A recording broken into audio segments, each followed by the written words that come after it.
Stockbroker's Clerk by Sir Arthur Conan Doyle. Shortly after my marriage, I had bought a connection in the Paddington district. Old Mr. Farquhar, from whom I purchased it, had at one time an excellent general practice, but his age, and an affliction of the nature of St. Vitus's dance, from which he suffered, had very much thinned it.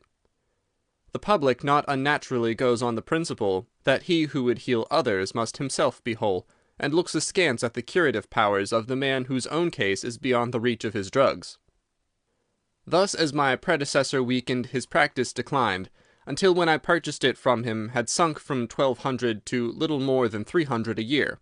I had confidence, however, in my own youth and energy, and was convinced that in a very few years the concern would be as flourishing as ever. For 3 months after taking over the practice, I was kept very closely at work, and saw little of my friend Sherlock Holmes, for I was too busy to visit Baker Street, and he seldom went anywhere himself save upon professional business. I was surprised, therefore, when one morning in June, as I sat reading the British Medical Journal after breakfast, I heard a ring at the bell, followed by the high, somewhat strident tones of my old companion's voice. "Ah, my dear Watson," said he, striding into the room, "I'm very delighted to see you. I trust that Mrs. Watson has entirely recovered from all the little excitements connected with our adventure of the Sign of 4. "Thank you, we are both very well," said I, shaking him warmly by the hand. "And I hope also," he continued, sitting down in the rocking-chair, "that the cares of medical practice have not entirely obliterated the interest which you used to take in our little deductive problems." "On the contrary," I answered. "It was only last night that I was looking over my old notes and classifying some of our past results." "I trust that you don't consider your collection closed." "Not at all. I should wish nothing better than to have some more of such experiences." "Today, for example?" "Yes, today, if you like." "And as far off as Birmingham?" "Certainly, if you wish it." "And the practice?" "I do my neighbour's when he goes. He is always ready to work off the debt." "Ha! Nothing could be better," said Holmes, leaning back in his chair and looking keenly at me from under his half-closed lids. "I perceive you have been unwell lately. Summer colds are always a little trying." "I was confined to the house by a severe chill for 3 days last week. I thought, however, that I had cast off every trace of it." "So you have. You look remarkably robust." "How, then, did you know of it?" "My dear fellow, you know my methods." "You deduced it, then?" "Certainly."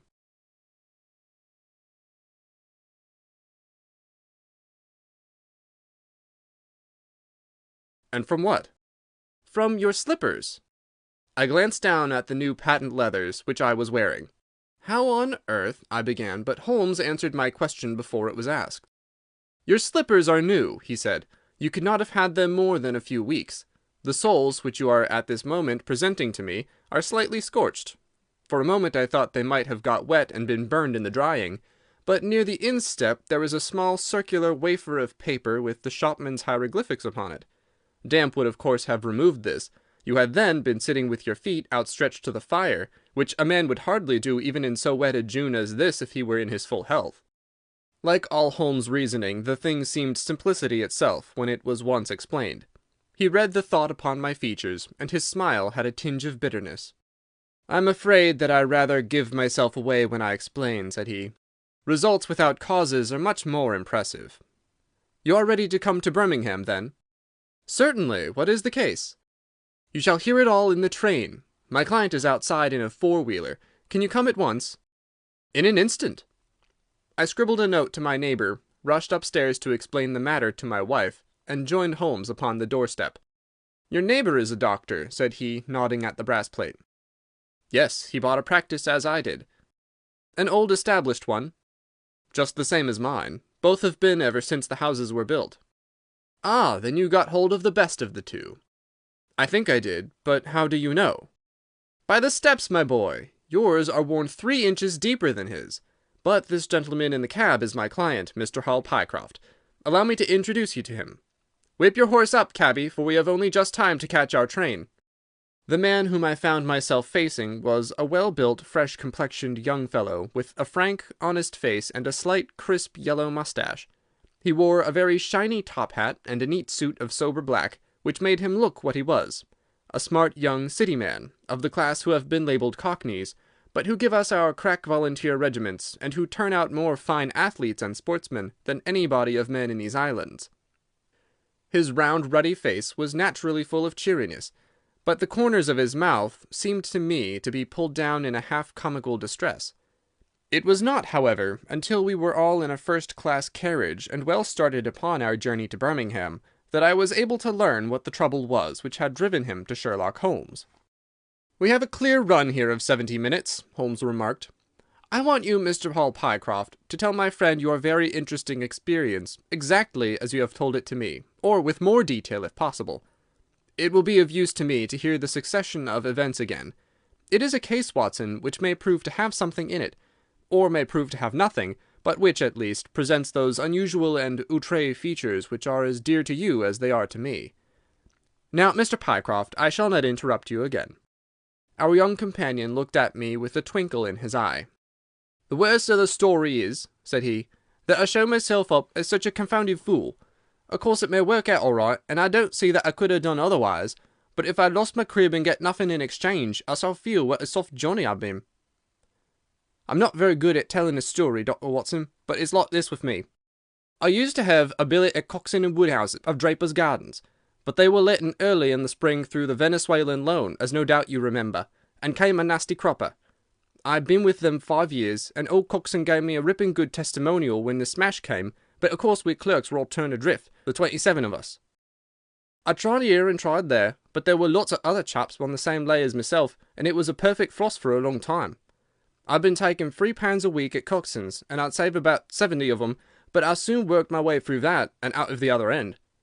I was fairly at the end of my tether at last, and could hardly find the stamps to answer the advertisements or the envelopes to stick 'em to. I'd worn out my boots paddling up office stairs, and I seemed just as far from getting a billet as ever. At last I saw a vacancy at Mawson and Williams, the great stockbroking firm in Lombard Street. I dare say E.C. is not much in your line, but I can tell you that this is about the richest house in London. The advertisement was to be answered by letter only. I sent him a testimonial and application, but without the least hope of getting it. Back came an answer by return, saying that if I would appear next Monday, I might take over my new duties at once, provided that my appearance was satisfactory. No one knows how these things are worked. Some people say that a manager just plunges his hand into the heap and takes the first that comes. Anyhow, it was my innings that time, and I don't ever wish to feel better pleased. The screw was £1 a week rise, and the duties just about the same as at Coxon's. And now I come to the queer part of the business. I was in diggings at Hampstead Way, 17 Potter's Terrace. Well, I was sitting doing a smoke that very evening after I had been promised the appointment, when up came my landlady with a card which had Arthur Pinner, financial agent, printed upon it. I had never heard the name before, and could not imagine what he wanted with me, but of course I asked her to show him up. And he walked, a middle-sized, dark-haired, dark-eyed, black-bearded man with a touch of sheeny about his nose. He had a brisk kind of way with him, and spoke sharply like a man who knew the value of time. "Mr. Hall Pycroft, I believe," said he. "Yes, sir," I answered, pushing a chair towards him. "Lately engaged at Coxon and Woodhouse's?" "Yes, sir." "And now on the staff of Mawson's?" "Quite so." "Well," said he, "the fact is that I have heard some really extraordinary stories about your financial ability. You remember Parker, who used to be Coxon's manager? He can never say enough about it." Of course I was pleased to hear this. I'd always been pretty sharp in the office, but I'd never dreamed that I was talked about in the city in this fashion. "You have a good memory," said he. "Pretty fair," I answered modestly. "Have you kept in touch with the market while you've been out of work?" he asked. "Yes, I read the Stock Exchange list every morning." "Now that shows real application," he cried. "That is the way to prosper. You won't mind my testing you, will you? Let me see. How are air shares? 106 1/4 to 105 7/8. A New Zealand Consolidated, 104. And British Broken Heels, 7 to 7 6. "Wonderful!" he cried, with his hands up. "This quite fits in with all that I've heard. My boy, you are very much too good to be a clerk in Mawson's." This outburst rather astonished me, as you can think. "Well," said I, "other people don't quite think so much of me as you seem to do, Mr. Pinner. I had a hard enough fight to get this berth, and I'm very glad to have it." "Pooh, man, you should soar above it. You are not in your true sphere. Now I'll tell you how it stands with me. What I have to offer is little enough when measured by your ability, but when compared with Mawson's, it's light to dark. Let me see. When do you go to Mawson's?" On Monday. Ha ha! I think I would rise a little sport and flatter that you don't go there at all. Not go to Mawson's? No, sir. By the day you will be the business manager of the Franco-Midland Hardware Company Limited, with 134 branches in the towns and villages of France, not counting one in Brussels and one in San Remo. This took me breath away. I'd never heard of it, said I. Very likely not. It's been kept very quiet, for the capital was all privately subscribed, and it's too good a thing to let the public into. My brother Harry Pinner is promoter, and joins the board after allotment as managing director. He knew I was in the swim down there, and asked me to pick up a good man cheap, a young pushing man with a plenty of snap about him. Parker spoke of you, and that brought me here tonight. We can only offer you a beggarly 500 to start with. 500 a year, I shouted. Only that at the beginning, but you ought to have an overriding commission of 1% on all business done by your agents, and you may take my word for it that this will come to more than your salary. But I know nothing about hardware. Tut, my boy, you know about figures. My head buzzed, and I could hardly sit still in my chair, but suddenly a little chill of doubt came upon me. I must be frank with you, said I. Mawson only gives me 200, but Mawson is safe. Now really, I know so little about your company that— Ah, smart, smart, he cried in a kind of ecstasy of delight. You're the very man for us. You're not to be talked over, and quite right, too. Now here's a note for £100, and if you think that we can do business, you may slip it in your pocket as an advance upon your salary. That is very handsome, said I. When should I take over my new duties? Be in Birmingham tomorrow at 1, said he. I have a note in my pocket here which you will take to my brother. You will find him at 126B Corporation Street, where the temporary offices of the company are situated. Of course, he must confirm your engagement, but between ourselves it will be all right. Really, I hardly know how to express my gratitude, Mr. Pinner, said I. Not at all, my boy. You have only got your deserts. There are one or two small things, mere formalities, which I must arrange with you. You have a bit of paper beside you there. Kindly write upon it, I am perfectly willing to act as business manager to the Franco-Midland Hardware Company Limited at a minimum salary of £500. I did as he asked, and he put the paper in his pocket. There is one detail, said he. What do you intend to do about Mawson's? I've forgotten all about Mawson's in my joy. I'll write and resign, said I. Precisely what I don't want you to do. I had a row over you with Mawson's manager. I had gone up to ask him about you, and he was very offensive, accused me of coaxing you away from the service of the firm, and that sort of thing. At last I fairly lost my temper. If you want good men, you should pay him a good price, said I. He would rather have our small price than your big one, said he. I'll lay you a fiver, said I, that when he has me offer, you'll never so much as hear from him again. Done, said he. We picked him out of the gutter, and he won't leave us so easily. Those were his very words. The impudent scoundrel, I cried. I've never so much as seen him in my life. Why should I consider him in any way?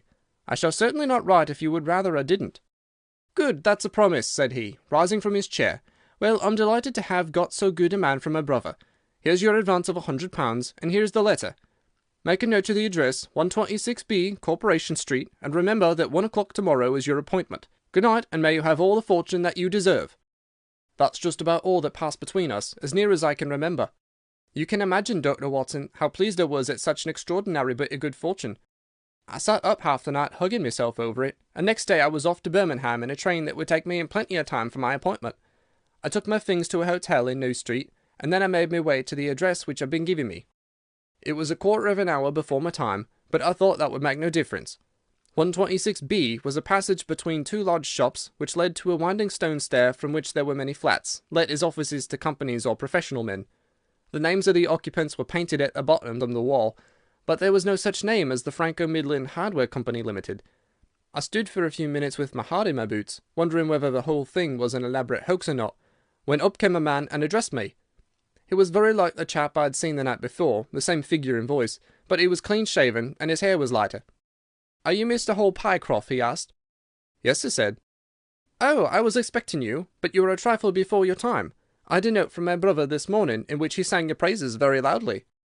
I was just looking for the offices when you came.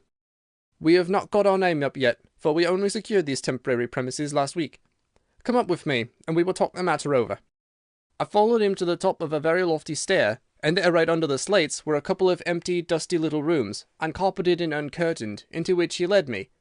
I had thought of a great office, with shining tables and rows of clerks, such as I was used to, and I dare say I stared rather straight at the two deal chairs and one little table, which, with a ledger and a waste-paper basket, made up the whole furniture. "Don't be disheartened, Mr. Pycroft," said my new acquaintance, seeing the length of my face. "Rome was not built in a day, and we have lots of money at our backs, though we don't cut much dash yet in offices. Pray sit down and let me have your letter." I gave it to him, and read it over very carefully. "You seem to have made a vast impression upon my brother Arthur," said he, "and I know that he is a pretty shrewd judge. He swears by London, you know, and I by Birmingham, but this time I shall follow his advice. Pray consider yourself definitely engaged." "What are my duties?" I asked. "You will eventually manage the great depot in Paris, which will pour a flood of English crockery into the shops of 134 agents in France. The purchase will be completed in a week, and meanwhile you will remain in Birmingham and make yourself useful." "How?" For answer he took a big red book out of a drawer. "This is a directory of Paris," said he, "with the trades after the names of the people. I want you to take it home with you, and to mark off all the hardware sellers with their addresses. It would be of the greatest use to me to have 'em." "Surely there are classified lists," I suggested. "Not reliable ones. Their system is different from ours. Stick at it, and let me have the list by Monday at 12. Good day, Mr. Pycroft. If you continue to show zeal and intelligence, you'll find the company a good master." I went back to the hotel with the big book under my arm, and with very conflicting feelings in my breast. On the one hand, I was definitely engaged, and had £100 in my pocket. On the other, the look of the offices, the absence of name on the wall, and other of the points which would strike a business man, had left a bad impression as to the position of my employers. However, come what might, I had my money, so I settled down to my task. All Sunday I was kept hard at work, and yet by Monday I had only got as far as H. I went round to my employer, found him in the same dismantled kind of room, and was told to keep at it until Wednesday, and then come again. On Wednesday I was still unfinished, so I hammered away until Friday, that is yesterday. Then I brought it round to Mr. Harry Pinner. "Thank you very much," said he. "I fear that I underrated the difficulty of the task. This list will be of very material assistance to me." "It took some time," said I. "And now," said he, "I want you to make a list of the furniture shops, for they all sell crockery." "Very good. And you can come up tomorrow evening at 7 and let me know how you are getting on. Don't overwork yourself. A couple of hours at Day's Music Hall in the evening would do you no harm after your labours." He laughed as he spoke, and I saw with a thrill that his second tooth upon the left-hand side had been very badly stuffed with gold. Sherlock Holmes rubbed his hands with delight, and I stared with astonishment at our client. "You may well look surprised, Dr. Watson, but it is this way," said he. "When I was speaking to the other chap in London, at the time that he laughed at my not going to Mawson's, I happened to notice that his tooth was stuffed in this very identical fashion. The glint of the gold in each case caught my eye, you see. When I put that with the voice and figure being the same, and only those things altered which might be changed by a razor or a wig, I could not doubt that it was the same man. Of course you expect two brothers to be alike, but not that they should have the same tooth stuffed in the same way." He bowed me out, and I found myself in the street, hardly knowing whether I was on my head or my heels. Back I went to my hotel, put my head in a basin of cold water, and tried to think it out. Why had he sent me from London to Birmingham? Why had he got there before me? And why had he written a letter from himself to himself? It was altogether too much for me, and I could make no sense of it. And then it suddenly struck me that what was dark to me might be very light to Mr. Sherlock Holmes. I had just time to get up to town by the night train to see him this morning, and to bring you both back with me to Birmingham." There was a pause after the stockbroker's clerk had concluded his surprising experience. Then Sherlock Holmes cocked his eye at me, leaning back on the cushions with a pleased and yet critical face, like a connoisseur who has just taken his first sip of a Comet vintage. "Rather fine, Watson, is it not?" said he. "There are points in it which please me. I think that you will agree with me that an interview with Mr. Arthur Harry Pinner in the temporary offices of the Franco Midland Hardware Company Limited would be a rather interesting experience for both of us." "But how can we do it?" I asked. "Oh, easily enough," said Hall Pycroft cheerily. "You are two friends of mine who are in want of a billet, and what could be more natural than that I should bring you both round to the managing director?" "Quite so, of course," said Holmes. "I should like to have a look at the gentleman, and see if I can make anything of his little game. What qualities have you, my friend, which would make your services so valuable? Or is it possible that—" He began biting his nails and staring blankly out of the window, and we hardly drew another word from him until we were in New Street. At 7 o'clock that evening we were walking, the three of us, down Corporation Street to the company's offices. "It's no use our being at all before our time," said our client. "He only comes there to see me, apparently, for the place is deserted up to the very hour he names." "That is suggestive," remarked Holmes. "By Jove, I told you so!" cried the clerk. "That's he walking ahead of us there." He pointed to a smallish, dark, well-dressed man who was bustling along the other side of the road. As we watched him, he looked across at a boy who was bawling out the latest edition of the evening paper, and running over among the cabs and buses, he bought one from him. Then, clutching it in his hand, he vanished through a doorway. "There he goes!" cried Hall Pycroft. "These are the company's offices into which he has gone. Come with me, and I'll fix it up as easily as possible." Following his lead, we ascended 5 stories until we found ourselves outside a half-opened door, at which our client tapped. A voice within bade us enter, and we entered a bare, unfurnished room such as Hall Pycroft had described. At the single table sat the man whom we had seen in the street, with his evening paper spread out in front of him, and as he looked up at us, it seemed to me that I had never looked upon a face which bore such marks of grief, and of something beyond grief, of a horror such as comes to few men in a lifetime. His brow glistened with perspiration. His cheeks were of the dull, dead white of a fish's belly, and his eyes were wild and staring.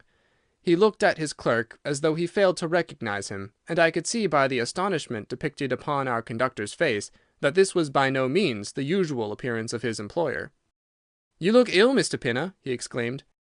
"Yes, I am not very well," answered the other, making obvious efforts to pull himself together, and licking his dry lips before he spoke. "Who are these gentlemen whom you have brought with you?" "One is Mr. Harris, of Bermondsey, and the other is Mr. Price, of this town," said our clerk glibly.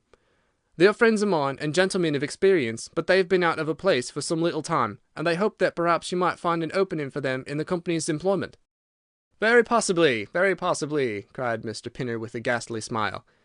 "Yes, I have no doubt that we shall be able to do something for you. What is your particular line, Mr. Harris?" "I am an accountant," said Holmes. "Ah, yes, we shall want something of the sort. And you, Mr. Price?" "A clerk," said I. "I have every hope that the company may accommodate you. I will let you know about it as soon as we come to any conclusion.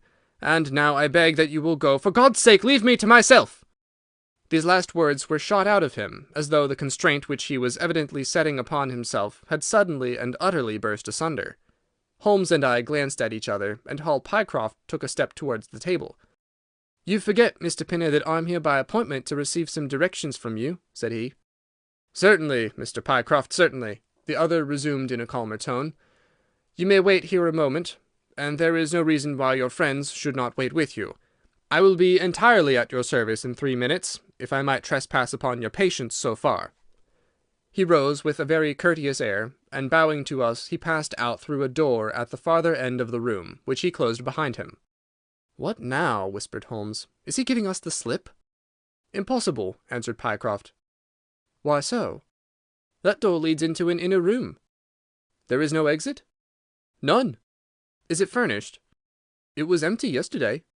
"Then what on earth can he be doing? There is something which I don't understand in this manner. If ever a man was 3 parts mad with terror, that man's name is Pinner. What can have put the shivers on him?" "He suspects that we are detectives," I suggested. "That's it," cried Pycroft. Holmes shook his head. "He did not turn pale. He was pale when we entered the room," said he. "It is just possible that—" His words were interrupted by a sharp rat-tat from the direction of the inner door. "What the deuce is he knocking at his own door for?" cried the clerk. Again, and much louder, came the rat-tat-tat. We all gazed expectantly at the closed door. Glancing at Holmes, I saw his face turn rigid, and he leaned forward in intense excitement. Then suddenly came a low guggling, gargling sound, and a brisk drumming upon woodwork.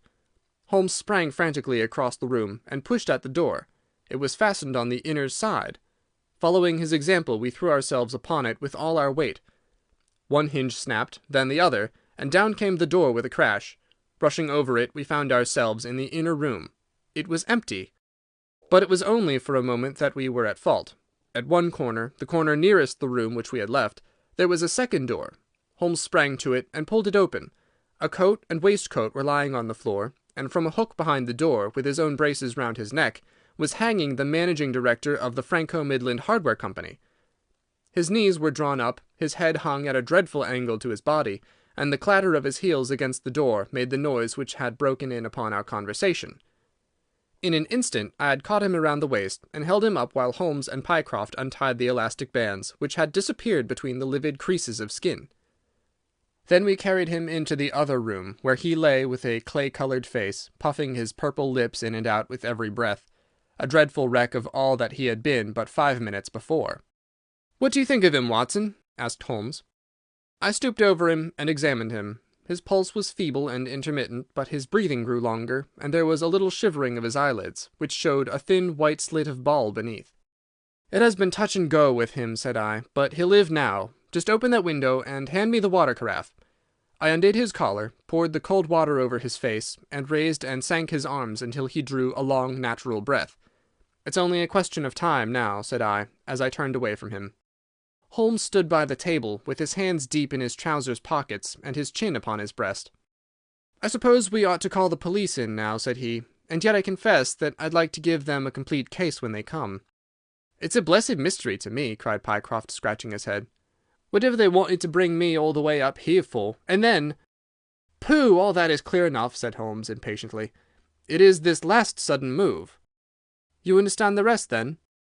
"I think that it is fairly obvious. What do you say, Watson?" I shrugged my shoulders. "I must confess that I am out of my depths," said I. "Oh, surely, if you consider the events at first, they can only point to one conclusion." "What do you make of them?"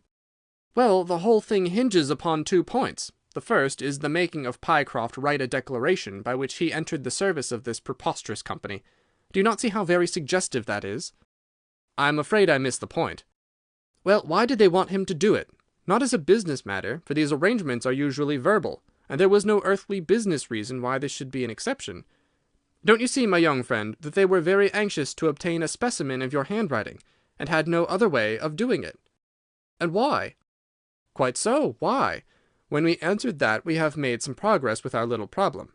Why? There can be only one adequate reason. Someone wanted to learn to imitate your writing, and had to procure a specimen of it first.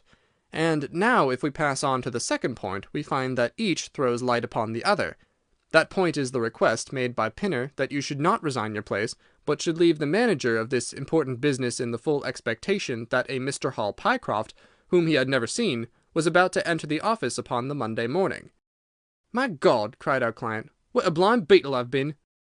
"Now you see the point about the handwriting. Suppose that someone turned up in your place who wrote a completely different hand from that in which you had applied for the vacancy. Of course, the game would have been up. But in the interval the rogue had learned to imitate you, and his position was therefore secure, and I presume that nobody in the office has ever set eyes upon you." "Not a soul," groaned Hall Pycroft. "Very good. Of course it was of the utmost importance to prevent you from thinking better of it, and also to keep you from coming into contact with anyone who might tell you that your double was at work in Mawson's office. Therefore they gave you a handsome advance on your salary, and ran you off to the Midlands, where they gave you enough work to do to prevent your going to London, where you might have burst their little game up. That is all plain enough."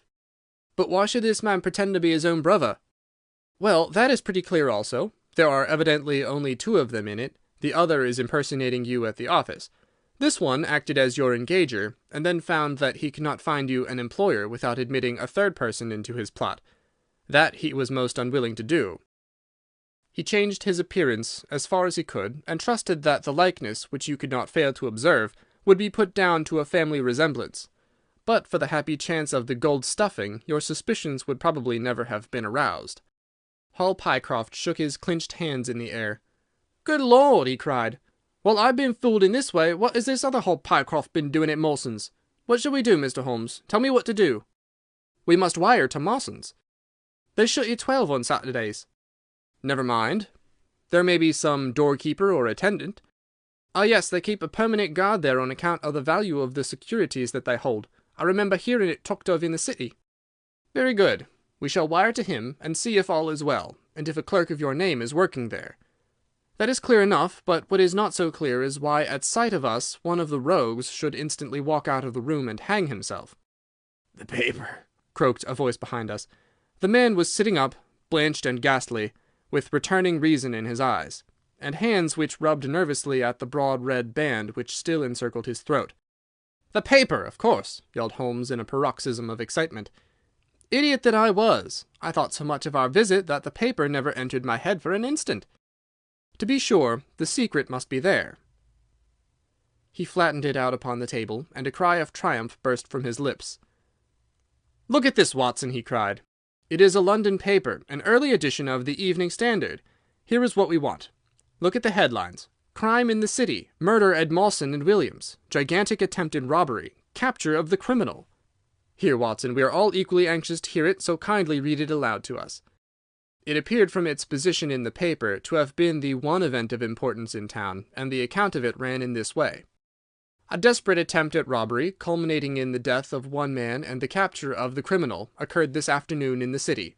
For some time back, Mawson and Williams, the famous financial house, have been the guardians of securities which amount in the aggregate to a sum of considerably over £1,000,000.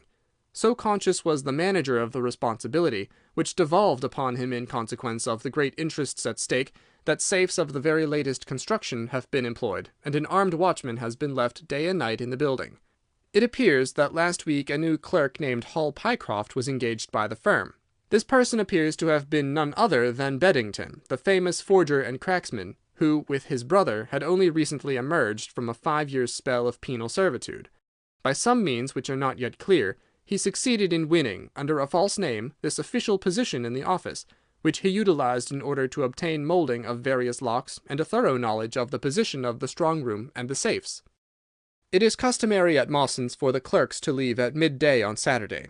Sergeant Tucson of the city police was somewhat surprised, therefore, to see a gentleman with a carpet-bag come down the steps at 20 minutes past 1. His suspicions being aroused, the sergeant followed the man, and with the aid of Constable Pollock succeeded, after a most desperate resistance, in arresting him. It was at once clear that a daring and gigantic robbery had been committed. Nearly £100,000 worth of American railway bonds, with a large amount of scrip in mines and other companies, was discovered in the bag. On examining the premises, the body of the unfortunate watchman was found doubled up and thrust into the largest of the safes, where it would not have been discovered until Monday morning had it not been for the prompt action of Sergeant Tucson. The man's skull had been shattered by a blow from a poker delivered from behind. There could be no doubt that Beddington had obtained entrance by pretending that he had left something behind him, and having murdered the watchman, rapidly rifled the large safe, and then made off with his booty. His brother, who usually works with him, has not appeared in this job as far as can at present be ascertained, although the police are making energetic inquiries as to his whereabouts. "Well, we may save the police some little trouble in that direction," said Holmes, glancing at the haggard figure huddled up by the window. "Human nature is a strange mixture, Watson. You see that even a villain and murderer can inspire such affection that his brother turns to suicide when he learns that his neck is forfeited. However, we have no choice as to our action. The doctor and I will remain on guard, Mr. Pycroft, if you will have the kindness to step out for the police." If you like the video, put a like, subscribe to the channel and click on the bell to not miss our new videos.